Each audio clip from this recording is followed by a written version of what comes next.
محترم سامعین کرام، حضرت شفیق بلخی رحمۃ اللہ علیہ اکثر دریائے دجلہ کے کنارے واعظ فرمایا کرتے تھے۔ عراق کے قافلے کا ایک اونٹ والا حضرت کی خدمت میں حاضر ہوا اور عرض کیا کہ مجھے کوئی ایسی بات بتا دیجئے جو سفر و حضر میں میرے کام آئے۔ آپ نے فرمایا، 3 باتیں یاد رکھ، اللہ تعالیٰ کے فضل و کرم سے دارین میں آرام پائے گا۔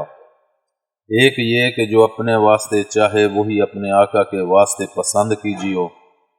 دوسرے یہ کہ جس چیز کی تجھے ضرورت ہو تو وہ آقا سے مانگ لیجیے۔ تیسری یہ کہ جو تجھے آقا سے ملے اس پر راضی رہیو۔ کافی مدت کے بعد حضرت شفیق بلخی رحمۃ اللہ علیہ نے دیکھا کہ وہ اونٹ والا پانی پر چل رہا ہے۔ آپ نے دریافت کرنے پر اس نے بتایا کہ رب العزت نے یہ مرتبہ جناب کی نصیحتوں پر عمل کرنے سے عطا فرمایا ہے۔ امید ہے آپ کو ہماری یہ ویڈیو پسند آئی ہوگی۔ پسند آنے کی صورت میں لائک کریں، کمنٹ کریں اور شیئر کرنا مت بھولیں۔ ملتے ہیں اگلی ویڈیو تک، اللہ حافظ۔